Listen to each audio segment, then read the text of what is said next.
अंत्यविधी म्हणजे जे आपण स्मशानात जे अंत्यविधी करतो त्याचं काय महत्त्व आहे? मुळात मंत्राग्नी म्हणतात. 2 गोष्टी आहेत, मंत्राग्नी आणि बडाग्नी. कोकणामध्ये जर तुम्ही गेलात तर बडाग्नी असतो. बडाग्नी म्हणजे काय, की बॉडी घेऊन येणे, दहन करणे, अस्थी जपून ठेवणे, 10व्या दिवशी घेऊन जाणे आणि त्याच्यावर रिच्युअल्स करणे. मंत्राग्नी म्हणजे काय, की मंत्र अधिक अग्नी. अग्नी देताना मंत्र म्हणावेत. बेसिकली सोप्या भाषेत सांगायचं म्हटलं तर.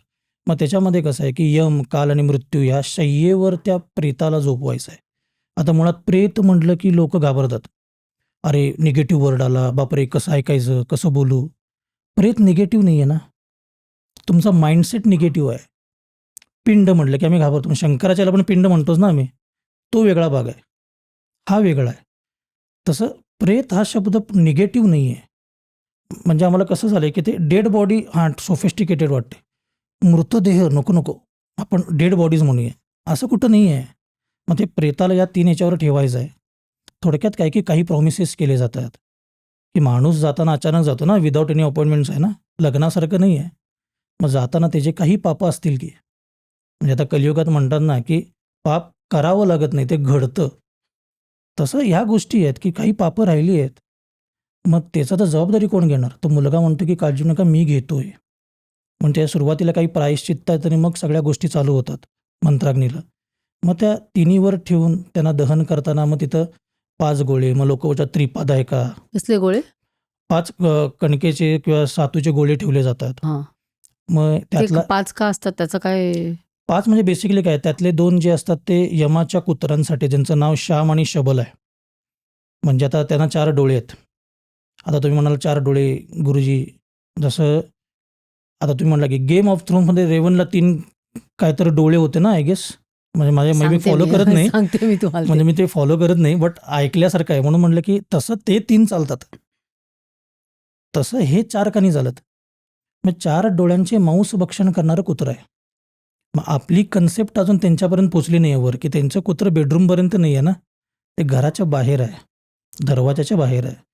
त्याच्यासाठीच आहे. बेसिकली काय आहे, की तिथून जो प्रवास होणार आहे, तो प्रवास होताना त्याला लागणारा शिदा म्हणजे ते पिंडदान आहेत. अच्छा, ते म्हणजे त्या प्रेतावर ठेवलेलं बॉडीवर असतं. ठेवायचे असतात. बॉडीवर ठेवायचं आणि मग उलटी म्हणजे प्रदक्षिणा घालतात. अँटी क्लॉक प्रदक्षिणा असते, अप्रदक्षिक. हं.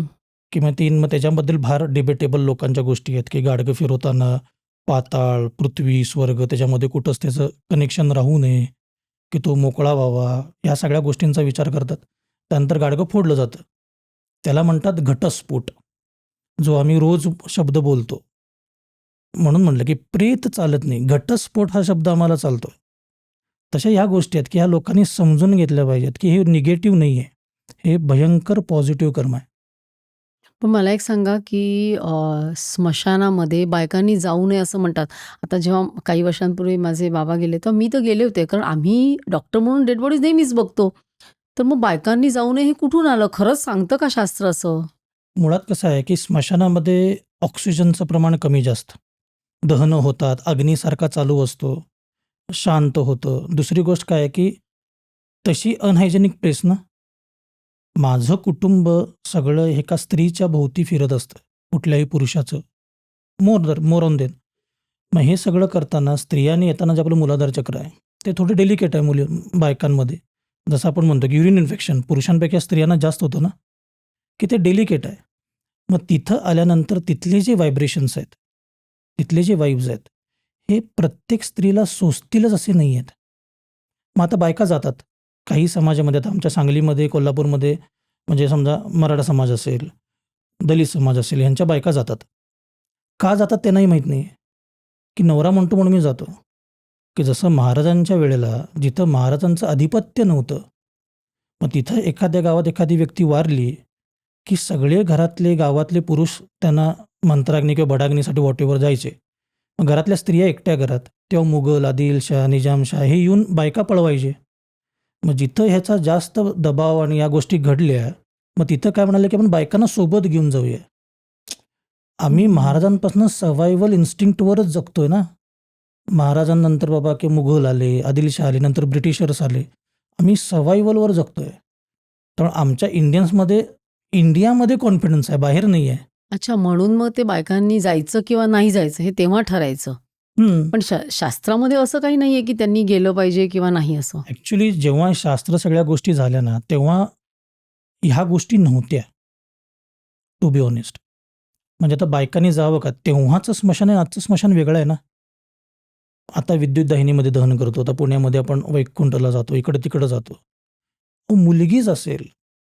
आज कसं झालं की न्यूक्लिअर फॅमिली आहे ना. जॉइंट फॅमिली राहिली नाही आहे. समजा 4घच जण राहत आहेत. आम्ही 25 वर्ष राहतो, पण शेजारी माहीत नाही आहे. कोण येणार आहे? मग तिलाच घेऊन जायचं आहे. मग तुम्हाला पर्यायानं काही गोष्टी कराव्या लागतात. शास्त्र जरी म्हणत असेल किंवा नाही म्हणत असेल, हे डिबेटेबल आहे. पण तुम्हाला करावं लागतंय ना.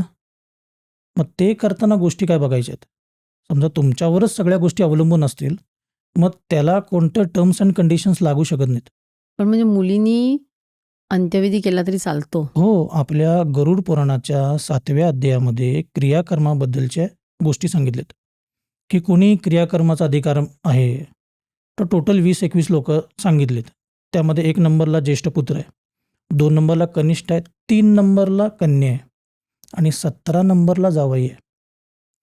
तुम्हाला मी एक्झाम्पल देतो चला, की समजा आता तुम्ही म्हणा की तुमचे वडील वारले. ठीक आहे, तुम्ही गेलात. तुमचे मिस्टर तुमच्यासोबत आले असतील. तुम्हाला जे तुमच्या वडिलांबद्दलचे फीलिंग्स आहेत ना, ते त्यांना नाही आहेत. तुम्ही तुमच्या समजा किटीजमध्ये, आम्ही पार्टीजमध्ये म्हणतो ना, की माझी सासू माझ्या आईपेक्षा जास्त करते. आई म्हणतो का? म्हणून म्हटलं की कर्म इमोशन्सची आहे ना. मुलगी करताना ते इमोशन्सनी करणार आहे. म्हणून मुलगी पाहिजे. म्हणून पगापासून तुम्हाला 2-3दा का सांगितलं की इमोशनचा विषय. ही क्लिप शेवटपर्यंत बघितल्याबद्दल खूप खूप धन्यवाद.